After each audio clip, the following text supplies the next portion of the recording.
പുസ്തകത്തിന് എഴുത്തുകാരൻ ആരാണ് എന്ന് നമുക്ക് നല്ലവണ്ണം മനസ്സിലാക്കാൻ കഴിയുന്നുണ്ട്. ഒരാളെന്ന് വായിക്കണം. 1-ാം അധ്യായം 1-ാമത്തെ വാക്യം. ആമോസിന്റെ മകനായ യെശയ്യാവ്, യഹൂദ രാജാക്കന്മാരായ ഉസ്സിയാവ്, യോഥാം, ഹിസ്കിയാവ് എന്നിവരുടെ കാലത്ത് യഹൂദയെയും യെരൂശലേമിനെയും പറ്റി ദർശിച്ച ദർശനം. മതി. 1-ാം അധ്യായം 1-ാമത്തെ വാക്യത്തിന്റെ അടിസ്ഥാനത്തിൽ നമുക്ക് വ്യക്തമായി മനസ്സിലാക്കാൻ കഴിയുന്ന ഒരു വാക്കുണ്ട്. ഒരു ആമോസ് എന്ന് പറയുന്ന മനുഷ്യന്റെ മകനായ യെശയ്യാവിനാൽ രചിക്കപ്പെട്ട ഒരു പുസ്തകമാണ് ഈ യെശയ്യാ പ്രവാചന പുസ്തകമെന്ന് നമുക്ക് മനസ്സിലാക്കാൻ കഴിയുന്നുണ്ട്. യഹൂദ ചരിത്രം അനുസരിച്ച് യെശയ്യാവിന്റെ പിതാവായ ആമോസ് അമസ്യാവ് എന്ന രാജാവിന്റെ സഹോദരനായിരുന്നു. അതുകൊണ്ടാണ് പ്രാരംഭ ക്ലാസ്സിൽ നമ്മൾ പറഞ്ഞത് യെശയ്യാ പ്രവാചകൻ രാജകുടുംബവുമായും ഒക്കെ നല്ല ബന്ധമുണ്ടായിരുന്ന ഒരു പ്രവാചകനായിരുന്നു എന്ന്. അപ്പൊ യഹൂദ ചരിത്രം പറയുന്നത് യെശയ്യാവിന്റെ പിതാവ് ആമോസ്, നമ്മൾ വായിച്ചില്ലേ ആമോസ്, ഈ ആമോസ് അമസ്യാവ് എന്ന രാജാവിന്റെ ബ്രദറായിരുന്നു. 2, ഈ എഴുത്തുകാരൻ യെശയ്യാവാണ് എന്ന് നമുക്ക് 2-ാമത്തെ തെളിവ് തരുന്നത് യേശു ക്രിസ്തുവും അപ്പോസ്തലന്മാരും 21 തവണ ഈ പുസ്തകം യെശയ്യാവാണ് എഴുതിയതെന്ന് പറയുന്നുണ്ട്. പ്രവാചകനായ യെശയ്യാവ് ഇങ്ങനെ പറഞ്ഞിരിക്കുന്നു എന്ന് പറഞ്ഞിട്ട് ഈ പ്രവചന ഗ്രന്ഥത്തിലെ വാക്കുകൾ അവരവിടെ കോട്ട് ചെയ്യുന്നുണ്ട്, അവരുടെ ലേഖനങ്ങളിൽ കോട്ട് ചെയ്യുന്നുണ്ട്. കർത്താവിന്റെ പ്രസംഗങ്ങളിൽ യഹൂദന്മാരോടും ശാസ്ത്രിമാരോടും തർക്കിക്കുന്ന സമയങ്ങളിലൊക്കെ പ്രവാചകനായിരിക്കുന്ന യെശയ്യാവ് ഇങ്ങനെ പറഞ്ഞിരിക്കുന്നു എന്ന് പറഞ്ഞ് 21 തവണ യേശുവും ശിഷ്യന്മാരും അപ്പോസ്തലന്മാരും ഈ വാക്ക് ഉപയോഗിക്കുന്നുണ്ട്. ഈ 21 തവണയും അവർ പറയുന്നു പ്രവാചകനായിരിക്കുന്ന യെശയ്യാവിനാൽ രചിക്കപ്പെട്ട പുസ്തകം. 3, യഹൂദ പാരമ്പര്യം പറയുന്നത് മനശ്ശെ എന്ന രാജാവിന്റെ കാലത്ത് യെശയ്യാ പ്രവാചകൻ രക്തസാക്ഷിയായി മരിച്ചു എന്നാണ്. നമ്മൾ കഴിഞ്ഞ ക്ലാസ്സിൽ അതിനെ കുറിച്ച് ചിന്തിച്ചു. മനശ്ശെ എന്ന ഒരു രാജാവിന്റെ കാലത്ത്, ക്രൂരനായ ഒരു രാജാവിന്റെ കാലത്ത് പ്രവാചകനായിരിക്കുന്ന യെശയ്യാവ് എങ്ങനെ മരിച്ചു? രക്തസാക്ഷിയായി മരിപ്പാനിടയായി. ചരിത്രകാരനായിരിക്കുന്ന ജസ്റ്റിൻ മാർട്ടിയർ, ആ പേര് മറന്നു പോകരുത്, ജസ്റ്റിൻ മാർട്ടിയർ, അദ്ദേഹം പറയുന്നത് ഈർച്ചവാളിനാൽ ഈ പ്രവാചകനെ അറുത്തു കൊന്നുകളഞ്ഞു എന്നാണ് അദ്ദേഹം രേഖപ്പെടുത്തിയിരിക്കുന്നത്. ഏകദേശം BC 641 ഏകദേശം BC 681 അദ്ദേഹത്തെ മരം കൊണ്ടുള്ള ഈർച്ചവാളിനാൽ കൊന്നുകളഞ്ഞു എന്നാണ് എഴുതിയിരിക്കുന്നത്. അപ്പോ യെശയ്യാ പ്രവാചകന്റെ പുസ്തകത്തെ പറ്റി ചില വേദപണ്ഡിതാക്കൾ പറയുന്നത് 2 യെശയ്യാവമാരാണ് ഈ പുസ്തകം എഴുതിയതെന്ന്. 1 മുതൽ 39 വരെയുള്ള അധ്യായങ്ങൾ 1-ാം യെശയ്യാവും 40 മുതൽ 66 വരെയുള്ള അധ്യായങ്ങൾ 2-ാം യെശയ്യാവും എഴുതിയെന്നാ പറയുന്നത്. കാരണം അവര് പറയുന്നത് എഴുത്തിന്റെ ശൈലി വെച്ചുകൊണ്ടാണ്. 1-ാം ഭാഗത്ത് വിവരിക്കുന്ന ആ ആശയങ്ങൾ പോലെ അല്ലെങ്കിൽ ആ വാക്ചാതുര്യമല്ല 2-ാം ഭാഗത്ത് പറഞ്ഞിരിക്കുന്നത്. അതുകൊണ്ട് അവർ പറയുന്നത് ഇത് 2 യെശയ്യാവ് എഴുതിയത്.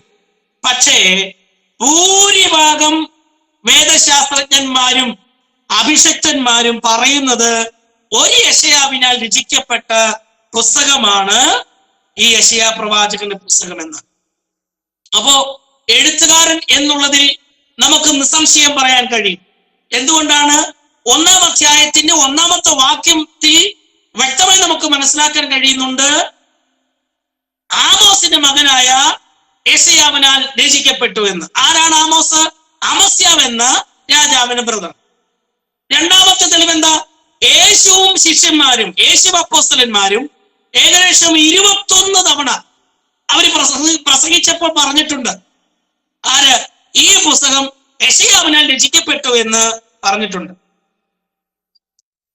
പിന്നീടാണ് നമ്മൾ പറഞ്ഞ യഹൂദ പാരമ്പര്യം അനുസരിച്ച് യെശയ്യാവ് രക്തസാക്ഷിയായി മരിച്ചു. ജസ്റ്റിൻ മാർട്ടിയർ പറയുന്നത് മരം കൊണ്ടുള്ള ഈർച്ചവാളിനാൽ താൻ അറുക്കപ്പെട്ടു എന്നാണ് നമുക്ക് മനസ്സിലാക്കാൻ കഴിയും. രണ്ടാമത്തെ ഭാഗം, ഈ പുസ്തകം 66 അധ്യായങ്ങളുള്ള ഈ പുസ്തകം എഴുതിയതിന്റെ പിന്നിലുള്ള ഉദ്ദേശം, എല്ലാറ്റിനും പിന്നിൽ ഉദ്ദേശമുണ്ടല്ലോ. ഒന്നാമത്തെ ഉദ്ദേശം നമ്മൾ കഴിഞ്ഞ ക്ലാസ്സിൽ ചിന്തിച്ചു. ജനത്തിന്റെ പാപത്തെ കുറിച്ചുള്ള ദൈവത്തിന്റെ ന്യായവിധിയെ അറിയിക്കുന്നതിലൂടെ ദൈവത്തിന്റെ വിശുദ്ധിയെ കുറിച്ചും ദൈവത്തിന്റെ തേജസ്സിനെ ജനത്തിന് മുമ്പിൽ വെളിപ്പെടുത്തുക എന്നുള്ളതുമാണ് ഒരു ഉദ്ദേശം. മനസ്സിലായോ? ഒന്നുകൂടെ പറയാം. ജനത്തിന്റെ പാപത്തെ കുറിച്ചുള്ള ദൈവത്തിന്റെ ന്യായവിധി.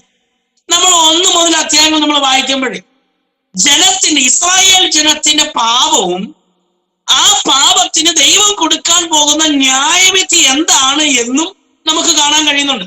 അപ്പോ ജനത്തിന്റെ പാപത്തെ കുറിച്ചുള്ള ദൈവത്തിന് ന്യായവിധിയെ അറിയിക്കുന്നതിലൂടെ ദൈവത്തിന്റെ വിശുദ്ധിയെ കുറിച്ചും ദൈവത്തിന്റെ തേജസ്സിനെ വെളിപ്പെടുത്തുക എന്നുള്ളതാണ് ഒന്നാമത്തെ ഉദ്ദേശം. കിട്ടിയോ? ഒന്നാമത്തെ ഉദ്ദേശം കിട്ടിയല്ലോ.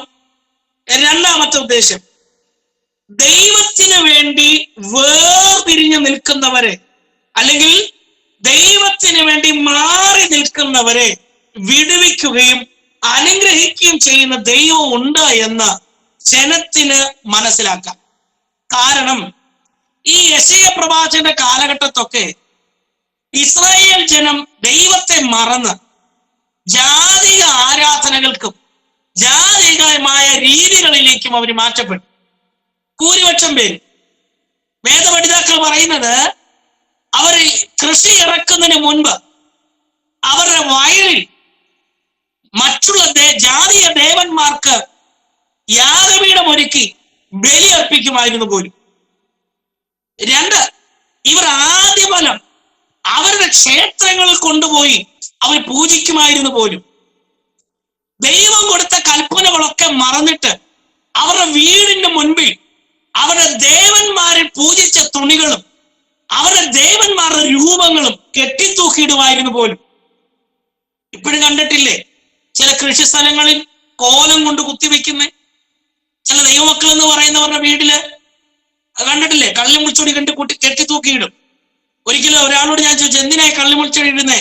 പാസ്റ്ററേ, നമ്മൾ 18 ലക്ഷം രൂപ മുടക്കി പണിത വീടാണ്, അപ്പുറത്ത് താമസിക്കുന്നവന്റെ കണ്ണുദോഷം ഏക്കാതിരിക്കാനാ. എന്റെ പൊന്നു മക്കളെ, നമുക്ക് വേണ്ടി ഒരുവൻ ഇറക്കപ്പെട്ട അവന്റെ കുഞ്ഞാന്റെ രക്തത്താൽ തളിക്കപ്പെട്ടവരാണ് നമ്മളെങ്കിൽ, നമ്മുടെ വീട് അവന്റെ രക്തത്താൽ തളിക്കപ്പെട്ടവരാണെങ്കിൽ ഒരു ദോഷവും നമുക്ക് ഭവിക്കത്തില്ല. നിങ്ങൾ ജാതികളെ പോലെ ആകരുത്. എനിക്കറിയാവുന്ന ഒരു മനുഷ്യനാ, അദ്ദേഹം രാവിലെ വാഹനം എടുക്കുമ്പോ ഒന്ന് മുൻപോട്ട് അനക്കിയിട്ട് പുറകോട്ട് വണ്ടി റിവേഴ്സ് ഇറങ്ങി പോകത്തുള്ളൂ. പുള്ളിയുടെ വീട്ടിൽ നിന്ന് റിവേഴ്സ് ഇറങ്ങത്തുള്ളൂ വണ്ടി, പക്ഷെ ഒന്ന് മുൻപോട്ട് അനക്കും. ഞാൻ ചോദിച്ചു, എന്തിനാ പാസ്റ്ററെ? നമ്മൾ വാഹനം മുൻപോട്ടല്ലേ ഓടുന്നേ, അപ്പൊ മുൻപോട്ട് അനക്കിയിട്ട് ഇറക്കാം. നോക്കൂ, ഇങ്ങനെയുള്ള ജാതികമായ ആചാരങ്ങളിലേക്ക് ജനം ഇങ്ങനെ വഴിതെറ്റിപ്പോയിക്കൊണ്ടിരിക്കുമ്പോൾ യെശയ്യാവിന്റെ കാലത്ത് എന്തൊക്കെ സംഭവിച്ചാലും ഞങ്ങൾ ഈ ദൈവത്തെ വിട്ടുപോകത്തില്ല എന്ന് പറഞ്ഞു ഒരു കൂട്ടര് മാറി നിന്നു. മനസ്സിലായോ?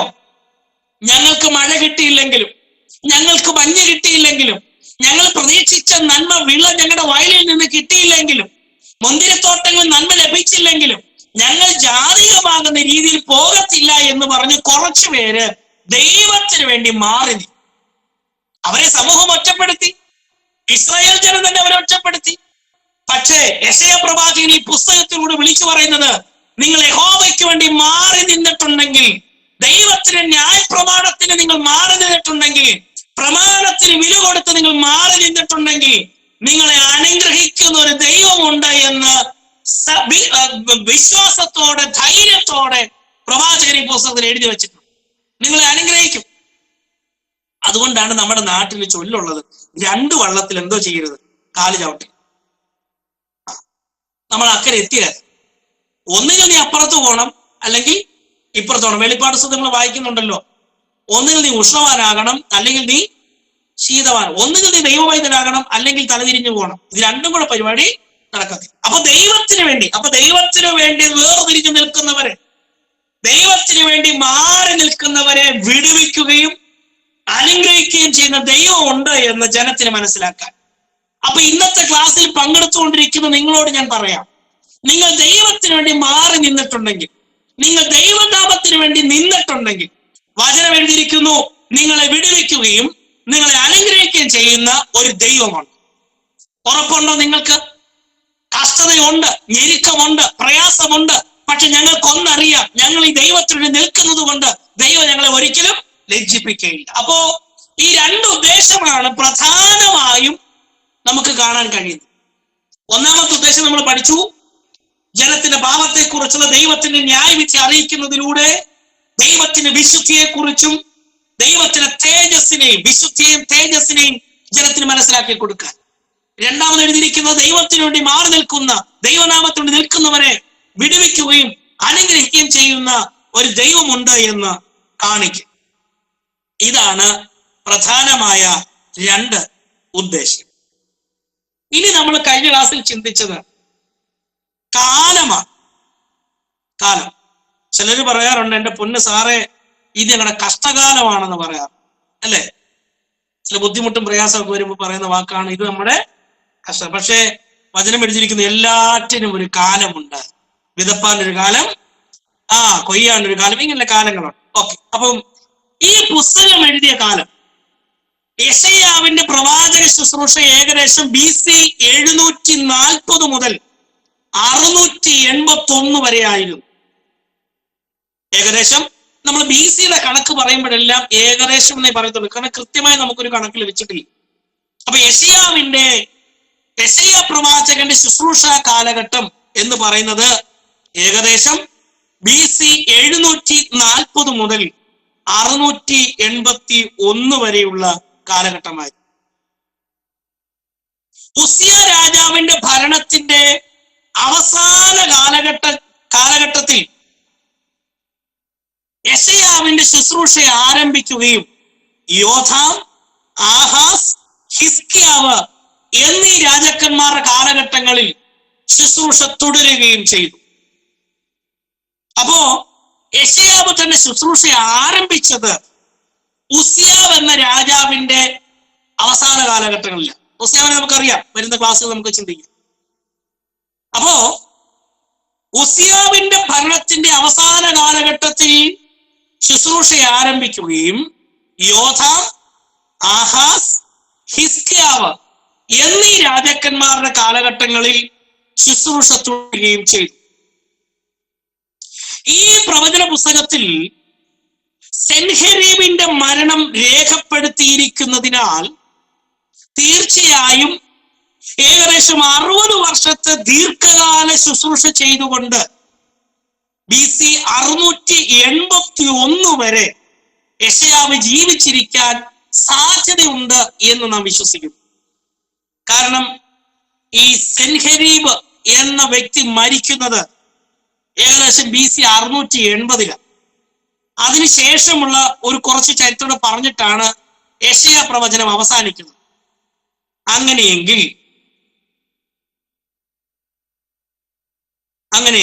ഏകദേശം BC 680 താൻ ശുശ്രൂഷ അവസാനിപ്പിച്ചു. യഹൂദ പാരമ്പര്യം അനുസരിച്ച് ദുഷ്ടനായിരുന്ന മനശ്ശെയുടെ ഭരണകാലത്താണ് യെശയ്യാ പ്രവാചകൻ മരിക്കുന്നത്. ദുഷ്ടനായിരുന്ന മനശ്ശെ എന്ന രാജാവിന്റെ കാലത്താണ് യെശയ്യാവ് രക്തസാക്ഷിയായി മരിച്ചത്. എങ്ങനെയാ രക്തസാക്ഷിയായി? നമ്മൾ അല്പം മുമ്പ് ചിന്തിച്ചു. മരം കൊണ്ടുള്ള ഈർച്ചവാളിനാൽ അറുക്കപ്പെട്ട് തൻ രക്തസാക്ഷി. അപ്പം ഏകദേശം 740 മുതൽ 680 അല്ലെങ്കിൽ 81 വരെ ആയിരുന്നു യെശയ്യാ പ്രവാചകന്റെ ശുശ്രൂഷ കാലഘട്ടം. ഉസിയ രാജാവിന്റെ അവസാന കാലഘട്ടങ്ങളിൽ തന്റെ പ്രവചന ശുശ്രൂഷ ആരംഭിക്കുകയും യോഥാം, ആഹാസ്, ഹിസ്കിയാവ് എന്നീ രാജാക്കന്മാരുടെ കാലഘട്ടങ്ങളിൽ ഏകദേശം 60 വർഷത്തോളം തൻ ശുശ്രൂഷ ചെയ്തു എന്ന് നാം വിശ്വസിക്കപ്പെടുന്നു. അപ്പോൾ 740-നും 680-നും 81-നും ഇടയിലാണ് ഈ പ്രവചന പുസ്തകമായ യെശയ്യാ പ്രവാചകന്റെ ഈ പ്രവചന പുസ്തകം എഴുതപ്പെട്ടത്. ഓക്കെ, ഇതും നമ്മൾ കഴിഞ്ഞ ചൊവ്വാഴ്ച ഒന്ന് ഓടിച്ചു പോയ കാര്യമാണ്. ഇനി ഈ പുസ്തകത്തിന്റെ പശ്ചാത്തലവും വിഷയവും ആണ്. പശ്ചാത്തലവും വിഷയവും, ചെറിയൊരു ടൈറ്റിൽ എഴുതിക്കോളൂ, പശ്ചാത്തലവും വിഷയവും. പശ്ചാത്തലവും വിഷയവും. ഈ പുസ്തകത്തിന്റെ പ്രധാന വിഷയം യെശയ്യാവ് എന്ന പേരിന്റെ അർത്ഥത്തിൽ തന്നെയുണ്ട്. എന്താണ് യെശയ്യാവ് എന്ന പേരിന്റെ അർത്ഥം?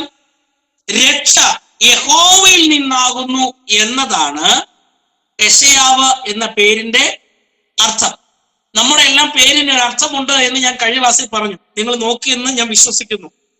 ഓക്കെ, യെശയ്യാവ് എന്ന വാക്ക് എന്ന പേരിന്റെ അർത്ഥം രക്ഷ യഹോവയിൽ നിന്നാകുന്നു എന്നുള്ളതാണ്.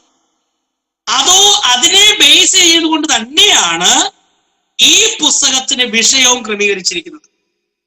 ഈ പ്രവചന പുസ്തകത്തിൽ 26 പ്രാവശ്യം രക്ഷ എന്ന പദം കാണുമ്പോൾ മറ്റുള്ള പ്രവചന ഗ്രന്ഥങ്ങളിൽ എല്ലാം കൂടി, മറ്റുള്ള പ്രവചന ഗ്രന്ഥങ്ങളെല്ലാം കൂടി കൂട്ടുമ്പോൾ 7 പ്രാവശ്യം മാത്രമാണ് രക്ഷ എന്ന പദം കാണാൻ കഴിയുന്നത്. അപ്പൊ യെശയ്യാ പ്രവാചകന്റെ പേരിന്റെ അർത്ഥം രക്ഷ യഹോവയിൽ നിന്നാകുന്നു എന്ന് നാം മനസ്സിലാക്കി. ആ പേരിനോട് കൂറുപുലർത്തുന്ന ദൂത് തന്നെയാണ് ഈ പുസ്തകത്തിനും കാണാൻ കഴിയുന്നത്, രക്ഷ എന്നുള്ളതാണ്. കാരണം ദൈവത്തിന് വേണ്ടി വേർതിരിഞ്ഞു നിൽക്കുന്നവർക്ക് രക്ഷയുണ്ട് എന്നുള്ളതാണ് ഇതിന്റെ സവിശേഷമായ ദൂത്. അപ്പൊ ഇവിടെ പറഞ്ഞിരിക്കുന്ന രക്ഷ യഹോവയിൽ നിന്നാകുന്നു എന്നുള്ള ആ പേരിനോട് ചേർത്ത് തന്നെ രക്ഷ എന്ന വാക്ക് എത്ര തവണ പറഞ്ഞിട്ടുണ്ട്? 26 തവണ ഈ യെശയ്യാ പ്രവാചകന്റെ പുസ്തകത്തിൽ പറഞ്ഞിട്ടുണ്ട്. ഇരമ്യാവ് തുടങ്ങി മലാക്കി വരെയുള്ള മറ്റുള്ള പ്രവചന ഗ്രന്ഥങ്ങൾ എല്ലാം കൂടെ പറഞ്ഞിരിക്കുന്നത് ആ 7 തവണയാണ് രക്ഷ എന്ന വാക്ക്. 1 മുതൽ 39 വരെയുള്ള അധ്യായങ്ങൾ മനുഷ്യരോടുള്ള ബന്ധത്തിൽ രക്ഷയുടെ വലിയ ആവശ്യകത വിവരിക്കുമ്പോൾ 40 മുതൽ 66 വരെ അധ്യായങ്ങൾ ദൈവത്തിന് ശ്രേഷ്ഠമായ രക്ഷാദാനത്തെ കുറിച്ചാണ് പറയുന്നത്. ഇത് നമ്മൾ കഴിഞ്ഞ ക്ലാസ്സിൽ ചിന്തിച്ചില്ല. എഴുതേണ്ടവരെന്ന് എഴുതിയെടുക്കുക. 1 മുതൽ 39 വരെയുള്ള അധ്യായങ്ങൾ മനുഷ്യരോടുള്ള ബന്ധത്തിൽ രക്ഷയുടെ വലിയ ആവശ്യകത എന്താണെന്ന് താൻ വിവരിക്കുന്നു. അപ്പോൾ തന്നെ 40 മുതൽ 66 വരെയുള്ള അധ്യായങ്ങൾ ദൈവത്തിന് ശ്രേഷ്ഠമായ രക്ഷാദാനത്തെ കുറിച്ചാണ് പറയുന്നത്. യെസ്, എഴുതാൻ കിട്ടുന്നില്ല സാർ. 1 മുതൽ കഴിഞ്ഞ ദിവസം എഴുതിയതാ സാറേ. 39 വരെയുള്ള അധ്യായങ്ങൾ മനുഷ്യരോടുള്ള ബന്ധത്തിൽ രക്ഷയുടെ വലിയ ആവശ്യകത വിവരിക്കുന്നു. ഷോർട്ടായിട്ട് എഴുത്. 1 മുതൽ 39 വരെ മനുഷ്യരുള്ള ബന്ധത്തിൽ രക്ഷയുടെ വലിയ ആവശ്യകതയെ കുറിച്ച് വിവരിക്കുന്നു.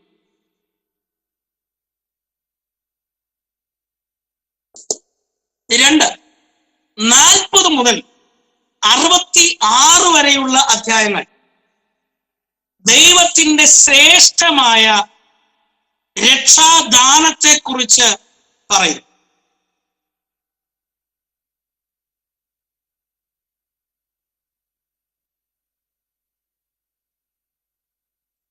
ഒന്നുകൂടെ പറയുന്നു.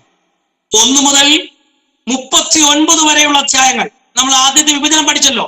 1 മുതൽ 39 വരെയുള്ള വിഭജനത്തിൽ മനുഷ്യരോടുള്ള ബന്ധത്തിൽ, നമ്മളോടുള്ള ബന്ധത്തിൽ രക്ഷയുടെ വലിയ ആവശ്യകത എന്തെന്ന് വെളിപ്പെടുത്തുന്നു, വിവരിക്കുന്നു. എന്താണ് രക്ഷയുടെ ആവശ്യം? എന്താണ്? രക്ഷയെക്കുറിച്ച് എന്താണ് ജനത്തിന് മനസ്സിലാക്കാൻ കഴിയുന്നത്, എന്തിൽ നിന്നാണ് രക്ഷിക്കുന്നത് എന്ന് മനുഷ്യരോടുള്ള ബന്ധത്തിൽ താൻ വിവരിക്കുമ്പോൾ 40 മുതൽ 66 വരെ അധ്യായങ്ങൾ ദൈവത്തിന്റെ ശ്രേഷ്ഠമായ രക്ഷാദാനത്തെ കുറിച്ചാണ് പറയുന്നത്. നമുക്കൊരു ദാനം ലഭിച്ചു അല്ലേ? നമ്മളെ രക്ഷിക്കാൻ നമുക്കൊരു പിതാവിൽ നിന്നൊരു ദാനം കിട്ടി. എന്താ ദാനം? 2 നില വീടാണോ? അല്ല. നല്ല വാഹനമാണോ? അല്ല. നമുക്ക് സ്വന്തം പുത്രനെ നമുക്ക് ലഭിച്ചു. അതാണ് നമുക്ക് ലഭിച്ച ഏറ്റവും വലിയ ദാനം. അതിന് നമ്മൾ എന്നും പിതാവിന് നന്ദി പറഞ്ഞ, പിതാവേ നിന്റെ ദാനത്തിനായി ഞങ്ങൾ സ്തോത്രം ചെയ്യുന്നു. ഓക്കെ, അപ്പൊ 1 മുതൽ 39 വരെ അധ്യായങ്ങൾ മനുഷ്യരോടുള്ള ബന്ധത്തിൽ രക്ഷയുടെ വലിയ ആവശ്യകത എന്തെന്ന് വിവരിക്കുമ്പോൾ 40 മുതൽ 66 അധ്യായങ്ങൾ ദൈവത്തിന്റെ ശ്രേഷ്ഠമായ രക്ഷാദാനത്തെ കുറിച്ച് വിവരിക്കുന്നു. കിട്ടിയല്ലോ? അടുത്തത്, ദുഷ്ടതയ്ക്കനുസരിച്ച് ദൈവം തങ്ങളെ ശിക്ഷിക്കുമെന്നിരുന്നാലും, ശ്രദ്ധിക്കണേ, ശ്രദ്ധിച്ചിട്ടെഴുതാ, ദുഷ്ടതയ്ക്കനുസരിച്ച് ദൈവം തങ്ങളെ ശിക്ഷിക്കുമെന്നിരുന്നാലും കാരുണ്യവാനായ ദൈവം ഒരു നാൾ യഹൂദനും ജാതികൾക്കും വേണ്ടി ഒരു രക്ഷകനെ നൽകുമെന്ന് യെശയ്യാവ് ഇസ്രായേലിന് ഒരു മുന്നറിയിപ്പ് നൽകുന്നുണ്ട്. ഇതിന് വിഷയമാണ് നമ്മൾ പഠിക്കുന്നത്. ദുഷ്ടതയ്ക്കനുസരിച്ച് ദൈവം തങ്ങളെ ശിക്ഷിക്കുമെന്നിരുന്നാലും, വാക്ക് ശ്രദ്ധിച്ചോ, ദുഷ്ടതയ്ക്കനുസരിച്ച് ദൈവം തങ്ങളെ ശിക്ഷിക്കും. ഇസ്രായേൽ തന്നെ പറയുകയാണ്, ഞങ്ങളുടെ ദുഷ്ടതയ്ക്ക് പരിണിത ഫലമായി ദൈവം ഞങ്ങളെ ശിക്ഷിക്കും. ഉറപ്പാ. കാരണം അവർക്ക് തന്നെ ബോധ്യമായി ഞങ്ങൾ ബിംബത്തെ സേവിക്കുന്നതും ഞങ്ങൾ ജാതിക ദൈവങ്ങൾക്ക് ധൂപം കാട്ടുന്നതും ഞങ്ങൾ ജാതികളുമായി ഇടകലരുന്നതും ജാതി അവിശ്വാസികളുമായി ഇണയില്ലാപ്പിണ കൂടുന്നതും ഞങ്ങൾ ചെയ്യുന്നതെല്ലാം ദൈവത്തിന്റെ കയ്യിൽ നിന്ന് അടി വാങ്ങേണ്ടുന്ന കാര്യമാണെന്ന് ഞങ്ങൾക്ക് നല്ലോണം അറിയാം. എന്നിരുന്നാലും കാരുണ്യവാനായ ദൈവം ഒരു നാൾ യഹൂദനും ജാതികൾക്കും വേണ്ടി ഒരു രക്ഷകനെ നൽകുമെന്ന് യെശയ്യാവ് ദൂത് കൊടുത്തു.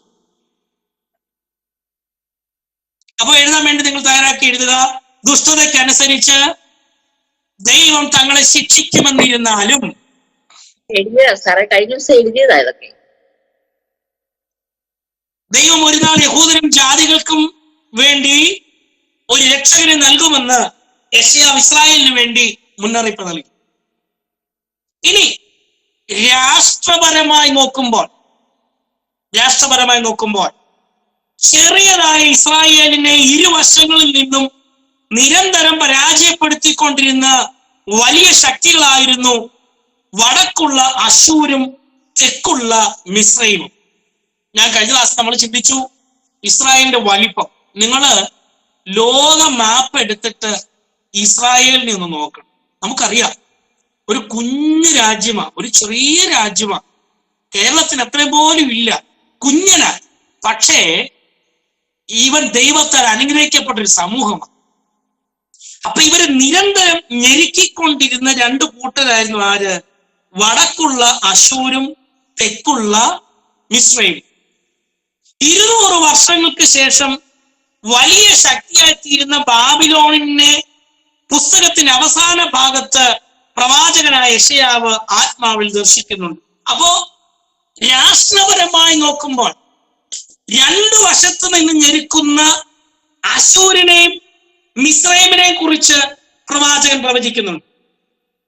രണ്ടാമത് 200 വർഷങ്ങൾക്ക് ശേഷം, ഏതാ ഈ പ്രവാചകൻ പ്രവചിച്ചതിനും 200 വർഷങ്ങൾക്ക് ശേഷം ശക്തരായി തീരുന്ന ഒരു രാജ്യമായിരുന്നു ബാബിലോൺ. ആ രാജ്യത്തെ കുറിച്ച് ആര് പ്രവചിച്ചു? യെശയ്യാവ് പ്രവചിച്ചു. ലക്ഷ്യം കണ്ടോ? 2 വർഷത്തേക്കോ 3 വർഷത്തേക്കുള്ള പ്രവചനമായിരുന്നില്ല. 200 വർഷം കഴിഞ്ഞ് ഉടലെടുക്കാൻ പോകുന്ന, ശക്തരായി തീരാൻ പോകുന്ന രാജാവിനെ കുറിച്ച് ആര് പ്രവചിച്ചു? യെശയ്യാവ് പ്രവചിച്ചു. ഇത്രയും കാര്യങ്ങളൊക്കെ നമ്മൾ കഴിഞ്ഞ ക്ലാസ്സിൽ ഓടിച്ച് ചിന്തിച്ചതാണ്. ഇതിനിടയ്ക്ക് വിട്ടുപോയ ഒരു ഭാഗമുണ്ട്. അതുകൂടെ ചിന്തിച്ചിട്ട് നമുക്ക് ക്രിസ്തുവിനെ പറ്റിയുള്ള ചില പരാമർശങ്ങൾ നമുക്ക് ചിന്തിക്കാം. കഴിഞ്ഞ ക്ലാസ് നമ്മൾ ചിന്തിച്ച് നിർത്തിയതാണ് ക്രിസ്തുവിനെ പറ്റിയുള്ള ചില പരാമർശങ്ങൾ. അപ്പൊ അതിനു മുൻപ് ആരായിരിക്കണം പ്രവാചകൻ? ഇതും കൂടെ ഒരു 6 പോയിന്റ് ഉണ്ട്. അതുകൂടെ ചിന്തിച്ചിട്ട് നമുക്ക് ക്രിസ്തുവിനെ പറ്റിയുള്ള ചില ചിന്തകളിലേക്ക് നമുക്ക് പോകാം. ആരായിരിക്കണം പ്രവാചകൻ? ഞാന് പ്രവാചക ശുശ്രൂഷക്കെതിരല്ല, പ്രവാചകന്മാർക്കും എതിരല്ല. പക്ഷേ കേൾക്കുന്ന എല്ലാ പ്രവചനത്തിനും ആമയം പറയുന്ന ഒരാളുമല്ല. എന്നോട് ഒരിക്കൽ ഷാജി സാർ ഒരു ദൂത് പറഞ്ഞു. ഞാന് സത്യം പറയാം, എനിക്ക് അന്നേരം ആമയം പറയാൻ പറ്റിയില്ല. കാരണം എനിക്ക് ചിന്തിക്കാൻ പറ്റുന്ന ഒരു ദൂതായിരുന്നില്ല, വിശ്വസിക്കാൻ പറ്റുന്ന ഒരു ദൂതായിരുന്നില്ല. ഞാൻ അനങ്ങാതെ കേട്ടുകൊണ്ടിരുന്നു. പക്ഷേ ആ ദൂത് പറഞ്ഞതിന് പിറ്റേ ആഴ്ചയിൽ ആ ദൂത് നിവൃത്തിയായി. അപ്പോ ഒരു പ്രവചനം നമ്മൾ കേൾക്കുമ്പോൾ അത് ആത്മാവിൽ ഏറ്റെടുത്ത് നമ്മൾ പ്രാർത്ഥിക്കണം. ആ ദൂതിന് പിന്നിൽ ഒരു വചനമുണ്ടായിരുന്നു, ആ ദൂതിന് പിന്നിൽ ഒരു വെളിപ്പാടുണ്ടായിരുന്നു. ഒരാള് നമ്മളോടൊരു ദൂത് പറയുമ്പോൾ അതിനകത്ത് വചനാടിസ്ഥാനമായിരിക്കണം, ആ ദൂത് വചനാടിസ്ഥാനത്തിലായിരിക്കണം. 2, അതിനകത്ത് വെളിപ്പാടുണ്ടായിരിക്കും. ഇത് രണ്ടും പ്രിയ ഷായ് സാറിന്റെ ആ ദൂതിനകത്തുണ്ടായി. അപ്പോ ആരായിരിക്കണം പ്രവാചകൻ? 1, മറ്റൊരാൾക്ക് വേണ്ടി സംസാരിക്കാൻ അധികാരമുള്ളവനായിരിക്കണം ഒരു പ്രവാചകൻ.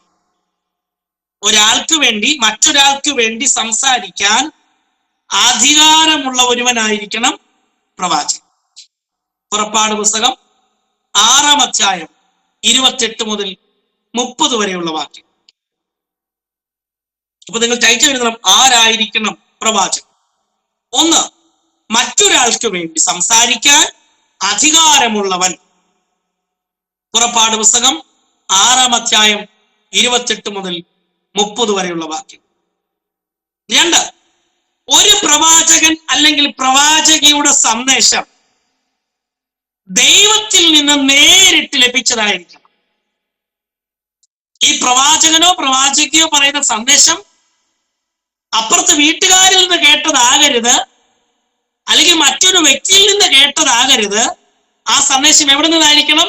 ദൈവത്തിങ്കിൽ നിന്നായിരിക്കണം. അപ്പൊ എഴുതുക, ഒരു പ്രവാചകൻ അല്ലെങ്കിൽ പ്രവാചകിയുടെ സന്ദേശം ദൈവത്തിൽ നിന്ന് നേരിട്ട് ലഭിച്ചതാകണം. ദൈവത്തിൽ നിന്ന് നേരിട്ട് ലഭിച്ചതായിരിക്കണം. സംഖ്യാപുസ്തകം 12-ന്റെ 1, 2, 6 വാക്യങ്ങൾ. സംഖ്യാപുസ്തകം 12-ന്റെ 1, 2, 6 വാക്യം. 3, പ്രവാചകന്റെ സന്ദേശം ആധികാരികമായിരിക്കണം. കഥയോ അല്ലെങ്കിൽ ഉദാഹരണങ്ങളോ ആകാൻ പാടില്ല. ആ ദൂതിനൊരു അധികാരം ഉണ്ടായിരിക്കണം, ആധികാരികതയോടെ ആയിരിക്കണം പറയാൻ. കൊട്ടാരത്തിനകത്തേക്ക് കയറിയിട്ട് നാഥാം പ്രവാചകൻ ദാവീദിനോട് പറഞ്ഞത് അധികാരത്തോടെ പറഞ്ഞു, ആ കുറ്റവാളി നീ തന്നെ എന്ന് പറഞ്ഞ് പറയുകയാൽ. അപ്പോ പ്രവാചകന്റെ സന്ദേശം ആധികാരികം ആയിരിക്കും. ആവർത്തനം 13-ന്റെ 1 മുതൽ 5 വരെ, 18-ന്റെ 15 മുതൽ 22 വരെ. പ്രവാചകന്റെ സന്ദേശം ആധികാരികമായിരിക്കും. ആവർത്തനം 13-ന്റെ 1 മുതൽ 5 വരെ, 18-ന്റെ 15 മുതൽ 22. 4, പ്രവാചകന്റെ സന്ദേശം മുൻപുള്ള വെളിപ്പാടുമായി പൊരുത്തപ്പെടുന്നതായിരിക്കണം. പ്രവാചകന്റെ സന്ദേശം മുൻപുള്ള വെളിപ്പാടുമായി പൊരുത്തപ്പെടണം, അല്ലെങ്കിൽ പൊരുത്തപ്പെടുന്നതാകണം.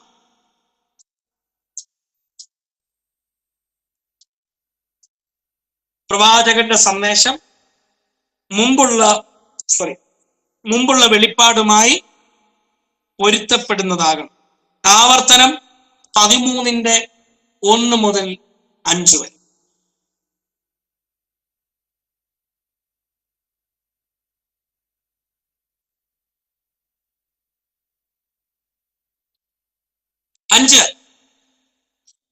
പ്രവാചകൻ കർത്താവിന്റെ നാമത്തിൽ സംസാരിക്കണം. പ്രവാചകൻ കർത്താവിന്റെ നാമത്തിൽ സംസാരിക്കണം. യെശയ്യാവ് 18 മുതൽ 20 വരെ.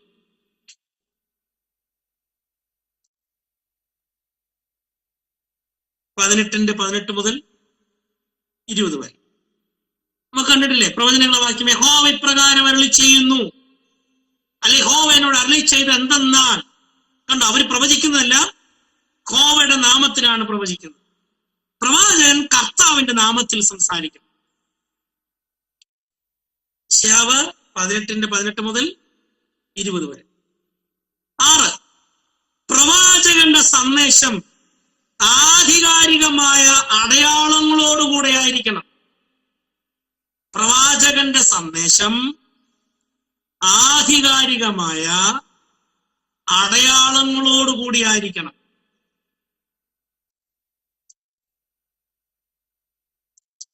പ്രവാചകന്റെ സന്ദേശം ആധികാരികമായ അടയാളങ്ങളോടുകൂടെ ആയിരിക്കണം.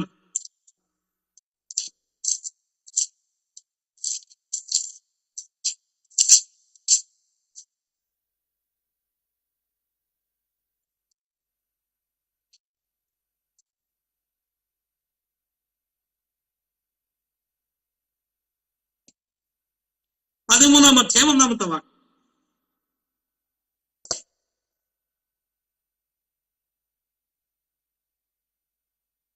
അപ്പൊ ഒന്നുകൂടെ പറയാം, ആരായിരിക്കണം പ്രവാചകൻ?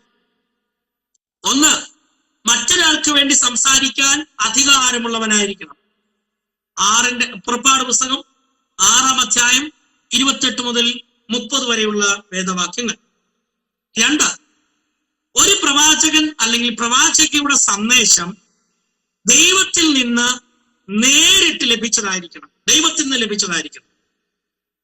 സംഖ്യാപുസ്തകം 12-ന്റെ 1, 2, 6 വാക്യങ്ങൾ. 3, പ്രവാചകന്റെ സന്ദേശം ആധികാരികമായിരിക്കണം. ആവർത്തനം 13-ന്റെ 1 മുതൽ 5 വരെ, 18-ന്റെ 15 മുതൽ 22 വരെ. 4, പ്രവാചകന്റെ സന്ദേശം മുമ്പുള്ള വെളിപ്പാടുമായി പൊരുത്തപ്പെടണം. ആവർത്തനം 13-ന്റെ 1 മുതൽ 5 വരെയുള്ള വാക്യം. 5, പ്രവാചകൻ കർത്താവിന്റെ നാമത്തിൽ സംസാരിക്കണം. 18-ന്റെ 18 മുതൽ 20 വരെയുള്ള വാക്യം. യെശയ്യാവ് 18-ന്റെ 18 മുതൽ 20 വരെയുള്ള വാക്യം. അടുത്തത്, പ്രവാചകന്റെ സന്ദേശം ആധികാരികമായ അടയാളങ്ങളോടുകൂടെ ആയിരിക്കണം. 13-ന്റെ 1.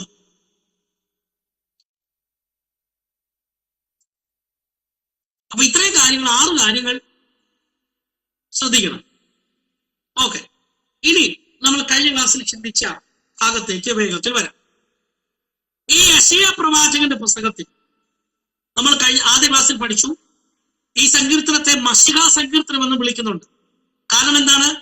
യിരെമ്യാവിലും വിലാപങ്ങളിലും യെഹെസ്കേലിലും ദാനിയേലിലും മശിഹയെ കുറിച്ച് പറഞ്ഞിരിക്കുന്നതിനേക്കാൾ കൂടുതൽ മശിഹയെ കുറിച്ചും അവന്റെ വരവിനെ കുറിച്ചും ജനനത്തെ പറ്റിയും അവന്റെ ശുശ്രൂഷയെ പറ്റിയും മരണത്തെ പറ്റിയും അടക്കത്തെ പറ്റിയും ഉയർത്തെഴുന്നേൽപ്പിനെ പറ്റി ഒക്കെ ഒത്തിരി വാതോരാതെ പ്രവചിച്ചിരിക്കുന്ന ഒരു പ്രവചന പുസ്തകമാണ് യെശയ്യാ പ്രവാചകന്റെ പുസ്തകം. അതുകൊണ്ടാണ് ഇതിനെ മശിഹാ പ്രവചനം എന്നൊക്കെ നമ്മൾ വിളിക്കാറ്. മശിഹാ പ്രവചന പുസ്തകം എന്നൊക്കെ നമ്മൾ പറയുന്നുണ്ട്. മശിഹാ പ്രവാചകൻ, മശിഹൈക പ്രവചന ഗ്രന്ഥം എന്നൊക്കെ നമ്മൾ പറയുന്നുണ്ട്. അപ്പൊ ക്രിസ്തുവിനെ പറ്റി പറഞ്ഞിരിക്കുന്ന ചില പരാമർശങ്ങൾ നമുക്കൊന്ന് ചിന്തിക്കാം. ഓക്കെ, എഴുതിക്കൊള്ളുക. ക്രിസ്തുവിനെ പറ്റിയുള്ള ചില പരാമർശങ്ങൾ.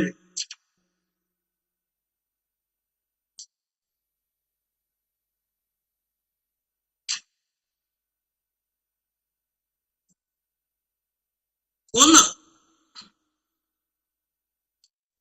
ക്രിസ്തു സമാധാന പ്രഭു. ക്രിസ്തു സമാധാന പ്രഭു. യെശയ്യാവ് 9:6. ക്രിസ്തു സമാധാന പ്രഭു. യെശയ്യാവ് 9:6. നമ്മുടെ കർത്താവ് സമാധാന പ്രഭുവാണ്. നമുക്കൊരു പൈതൽ ജനിച്ച് നൽകപ്പെട്ടിരിക്കുന്നു എന്ന് പറഞ്ഞൊരു ദൂതുണ്ട്. ഓക്കെ. 2, കർത്താവായ യേശു ക്രിസ്തുവിന്റെ ജനനം, ജീവിതം, ശുശ്രൂഷ, മരണം, അടക്കം എന്നിവ യെശയ്യാവിന്റെ പ്രവചനത്തിൽ രേഖപ്പെടുത്തിയിട്ടുണ്ട്. കർത്താവായ യേശു ക്രിസ്തുവിന്റെ ജനനം, ജീവിതം, ശുശ്രൂഷ, മരണം, അടക്കം എന്നിവ യെശയ്യാവിന്റെ പ്രവചന ഗ്രന്ഥത്തിൽ രേഖപ്പെടുത്തിയിട്ടുണ്ട്.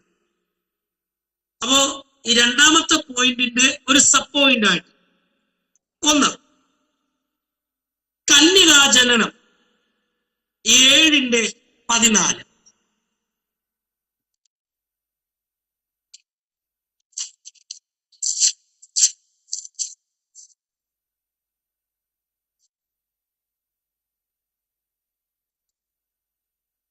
ഏഴിന്റെ 14 നിങ്ങൾ നോക്കിക്കേ.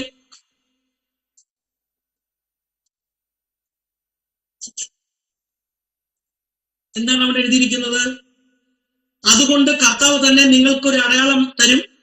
കന്യക ഗർഭിണിയായ ഒരു മകനെ പ്രസവിക്കും, അവൻ ഇമ്മാനുവേൽ എന്ന് പേർ വിളിക്കും. കണ്ടോ?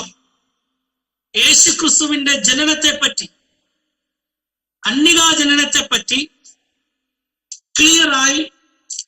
ക്രിസ്റ്റൽ ക്ലിയറായി വെളിപ്പാട് പറയുന്നത് കണ്ടോ? ദൂത് പറയുന്നത് കണ്ടോ? അതാണ് പ്രവചനം എന്ന് പറയുന്നത്. കൃത്യതയോടെ സംസാരിക്കുന്ന പ്രവചനം. കന്യക ഗർഭിണിയായ ഒരു മകനെ പ്രസവിക്കും എന്ന് കൃത്യമായി പറയുന്നു. 1, കന്യകാജനനം 7:14. ഇനി അടുത്തത് കുടുംബം. 2, കുടുംബം 11:1. എന്നാൽ ഇശായിയുടെ കുറ്റിൽ നിന്ന് ഒരു മുള പൊട്ടിപ്പുറപ്പെടും, അവന്റെ വേരിൽ നിന്നുള്ള ഒരു കൊമ്പ് ഫലം കായ്ക്കും. ഇത് മശിഹയെ കുറിച്ച് പറഞ്ഞിരിക്കുന്നതാണ്. അപ്പൊ അവന്റെ കുടുംബം എങ്ങനെ ആയിരിക്കും, അവന്റെ ബാക്ക്ഗ്രൗണ്ട്, പശ്ചാത്തലം എന്താണെന്ന് പ്രവചിച്ചിട്ടുണ്ട് ക്രിസ്തുവിനെ പറ്റി. 1 നമ്മൾ എഴുതി കന്യകാജനനം 7:14. ഇനി രണ്ടാമത് കുടുംബം 11:1. 3, അഭിഷേകം. 3, അഭിഷേകം. 11-ാം അധ്യായത്തിന്റെ 2-ാമത്തെ വാക്യം. അവന്റെ മേൽ യഹോവയുടെ ആത്മാവ് ആവസിക്കും, ജ്ഞാനത്തിന്റെയും വിവേകത്തിന്റെയും ആത്മാവ്, ആലോചനയുടെയും ബലത്തിന്റെയും ആത്മാവ്, പരിജ്ഞാനത്തിന്റെയും യഹോവ ഭക്തിയുടെയും ആത്മാവ് തന്നെ. കണ്ടോ? അഭിഷേകത്തെ പറ്റി, അവൻ പ്രാപിച്ചിരിക്കുന്ന അഭിഷേകത്തെ പറ്റി. ഇതൊക്കെ വായിക്കുമ്പോൾ ഒത്തിരി പ്രസംഗിക്കാനുണ്ട് ഇവിടൊക്കെ. എനിക്ക് ഒത്തിരി ഇഷ്ടപ്പെട്ട ഭാഗങ്ങളാണ് അതൊക്കെ. അപ്പൊ യേശുക്രിസ്തുവിന്റെ ജനത്തെ പറ്റിയും അവന്റെ കുടുംബത്തെ പറ്റി 3ാമത് പറഞ്ഞിരിക്കുന്ന പോയിന്റാണ് അഭിഷേകം. യേശുക്രിസ്തുവിൽ പറഞ്ഞിരിക്കുന്ന അഭിഷേകം എന്താണ്? 11:2. 4, സ്വഭാവ സവിശേഷത. സ്വഭാവ സവിശേഷത 11:3-4. അവന്റെ പ്രമോദം യഹോവ ഭക്തിയിലായിരിക്കും. അവൻ കണ്ണുകൊണ്ട് കാണുന്നത് പോലെ ന്യായപാലനം ചെയ്യുകയില്ല, ചെവി കൊണ്ട് കേൾക്കുന്ന പോലെ വിധിക്കുകയുമില്ല. അവൻ ദരിദ്രന്മാർക്ക് നീതിയോടെ ന്യായം പാലിച്ചു കൊടുക്കുകയും ചെയ്യും. തന്റെ വായ എന്ന വടി കൊണ്ട് അവൻ ഭൂമിയെ അടിക്കും, തന്റെ അധരങ്ങളുടെ ശ്വാസം കൊണ്ട് ദുഷ്ടനെ കൊല്ലും. അവന്റെ സ്വഭാവ സവിശേഷതയാണ് നമ്മൾ വായിച്ചത്. 11:3-4. 5, ജീവിത ലാളിത്യം. യേശുക്രിസ്തുവിന്റെ ജീവിത ലാളിത്യം 7:15.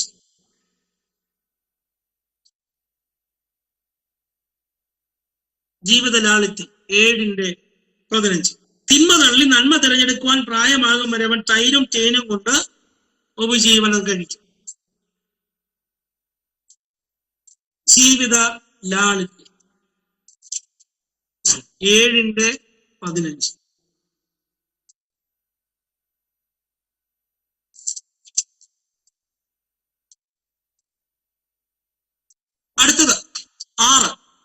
യോർദാൻ അക്കരെയുള്ള ഗലീല പ്രദേശത്തെ ശുശ്രൂഷ. യോർദാന് അക്കരെയുള്ള ഗലീല പ്രദേശത്തെ ശുശ്രൂഷ. 9:1-2 യെശയ്യാവ് 9:1-2 എഴുതി കൈ വേദനിച്ചോ? ഇപ്പൊ തീരും, കുറച്ചും കൂടെ ഉള്ളു. ഇനി ഒരു 2 പേജും കൂടെ എഴുതിയാൽ തീരും നമ്മൾ ഇന്നത്തെ നോട്ട്സ്. ഓക്കെ. യോർദാൻ അക്കരെയുള്ള ഗലീല പ്രദേശത്തെ ശുശ്രൂഷ 9:1-2 എങ്ങനെയാണ് അതിന് വിളിച്ചിരിക്കുന്നത്? എന്നാൽ കസദിൽ നിന്ന ദേശത്തിന് തിമിരം നിൽക്കയില്ല. പണ്ട് സെബുലൂൻ ദേശത്തിനും നഫ്താലി ദേശത്തിനും ഹീനത വരുത്തിയെങ്കിലും പിന്നത്തേതിൽ അവൻ കടൽ വഴിയായി യോർദാൻ അക്കരെയുള്ള ജാതികളുടെ മണ്ഡലത്തിന് മഹത്വം വരുത്തും. ഇരുട്ടിൽ നടന്ന ജനം വലിയൊരു വെളിച്ചം കണ്ടു. അന്ധതമസ്സുള്ള ദേശത്തെ പാർത്തവർ മേൽ പ്രകാശം ശോഭിച്ചു. യേശുക്രിസ്തുവിന്റെ ശുശ്രൂഷയെ കുറിച്ചാണ് പറഞ്ഞിരിക്കുന്നത്. യോർദാൻ അക്കരെയുള്ള ഗലീല പ്രദേശത്തെ ശുശ്രൂഷ 9:1-2 വാക്യം. ഇനി 7 ദൈവത്വവും നിത്യ ആധിപത്യവും. ദൈവത്വവും നിത്യ ആധിപത്യവും. ദൈവത്വവും എഴുതിയ തെറ്റല്ലേ? ദൈവത്വവും നിത്യ ആധിപത്യം. 9:6-7 വാക്യം. 9:6-7 ഇങ്ങനെയാണ് എഴുതിയിരിക്കുന്നത്. നമുക്കൊരു ശിശു ജനിച്ചിരിക്കുന്നു, നമുക്കൊരു മകൻ നൽകപ്പെട്ടിരിക്കുന്നു, ആധിപത്യം അവന്റെ തോളിലിരിക്കും. അവൻ അത്ഭുതമന്ത്രി, വീരനാം ദൈവം, നിത്യപിതാവ്, സമാധാന പ്രഭു എന്ന് പേർ വിളിക്കപ്പെടും. അവന്റെ ആധിപത്യത്തിന്റെ വർധനയ്ക്കും സമാധാനത്തിനും അവസാനം ഉണ്ടാകുകയില്ല. ദാവീദിന്റെ സിംഹാസനത്തിനും അവന്റെ രാജ്യത്വത്തിനും ഇന്നു മുതൽ എന്നേക്കും അവൻ അതിനെ ന്യായത്തോടും നീതിയോടും കൂടെ സ്ഥാപിച്ച് നിലനിർത്തും. സൈന്യങ്ങൾ യഹോവയുടെ തീക്ഷ്ണത അതിനെ നിവർത്തിക്കും. അപ്പോ ദൈവത്വവും നിത്യ ആധിപത്യത്തെ കുറിച്ച് 9-ാം അധ്യായം 6-7 വാക്യം. അടുത്ത 8 ക്രിസ്തുവിന്റെ സൗമ്യത. സൗമ്യത സൗമ്യത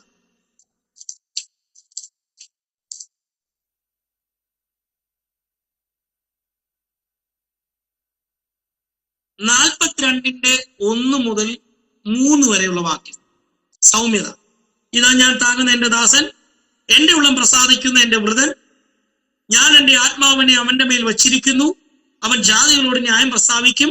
അവൻ നിലവിളിക്കുകയില്ല, ഒച്ചയുണ്ടാക്കുകയില്ല, തെരുവീതിയിൽ തന്നെ ശബ്ദം കേൾപ്പിക്കുകയില്ല. ചതഞ്ഞ ഓട് അവൻ ഒടിച്ചു കളയുകയില്ല, പുകയുന്ന തിരി കെടുത്തു കളയുകയില്ല. അവൻ സത്യത്തോടെ ന്യായം പ്രസ്താവിക്കും. കണ്ടോ അവന്റെ സൗമ്യത? ക്രിസ്തുവിന്റെ സൗമ്യതയെ കുറിച്ചാണ് നമുക്ക് അവിടെ കാണാൻ കഴിയും. ക്രിസ്തുവിന്റെ സൗമ്യത. 9 കഷ്ടത. ക്രിസ്തുവിന്റെ കഷ്ടതയെ കുറിച്ച് 53-ാം അധ്യായം ഫുള്ളാണ്. 53-ാം അധ്യായം ചാപ്റ്റർ 53. അത് നിങ്ങൾ ഇന്നത്തെ ക്ലാസ് കഴിഞ്ഞിട്ട് ഒന്ന് വായിക്കണം. അവന്റെ കഷ്ടതയെ കുറിച്ച് നമ്മൾ പല സഭകളിലും വിശുദ്ധ മേശ വരുമ്പോൾ, കർത്തൃമേശ ശുശ്രൂഷ വരുമ്പോൾ നമ്മൾ വായിച്ചിട്ടുള്ള ഭാഗമാണ്. അപ്പൊ 9-ാമത്തെ പോയിന്റ് എന്തായിരുന്നു? കഷ്ടത. യെശയ്യാവ് 53-ാം അധ്യായം. 10 ദുഷ്ടന്മാരോടുകൂടെ മരിക്കുമെന്ന പ്രസ്താവന.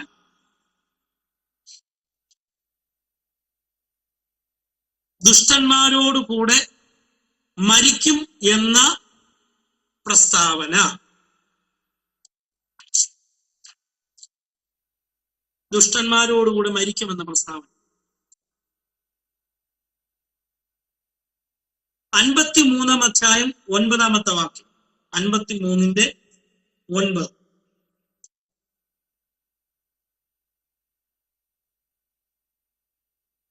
അവൻ സാഹസമൊന്നും ചെയ്യാതെയും അവന്റെ വായിൽ വഞ്ചനൊന്നും ഇല്ലാതിരുന്നിട്ടും അവർ അവന് ദുഷ്ടന്മാരോടുകൂടെ ശവക്കുഴി കൊടുത്തു. അവന്റെ മരണത്തിൽ അവൻ സമ്പന്നന്മാരുടെ കൂടെ ആയിരുന്നു. കണ്ടോ? ദുഷ്ടന്മാരോടുകൂടെ മരിക്കുമെന്ന പ്രസ്താവന. 53:9. അടുത്തത് 11. സമ്പന്നന്മാരോടുകൂടെ അടക്കപ്പെടും എന്നുള്ള തിരുവെഴുത്ത്. സമ്പന്നന്മാരോടുകൂടെ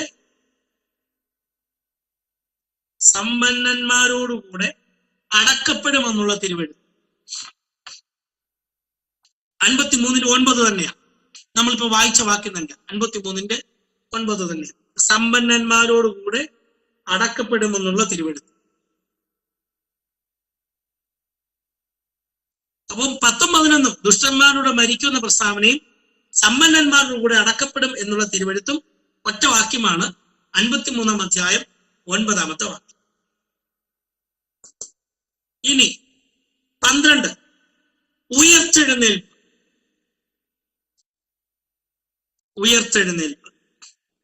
53:10.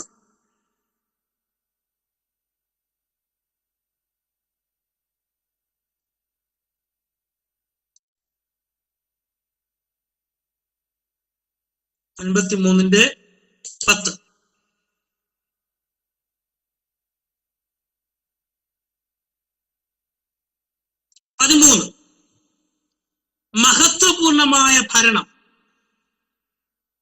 മഹത്വപൂർണമായ ഭരണം.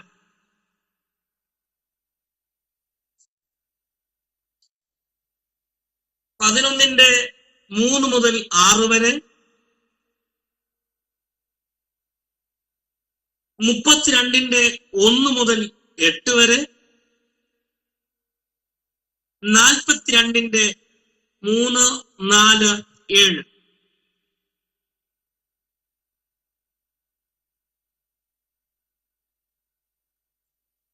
മഹത്വപൂർണമായ ഭരണം.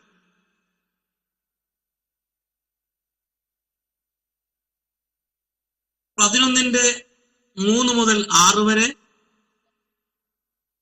32:1 മുതൽ 8 വരെ, 42:3, 4, 7.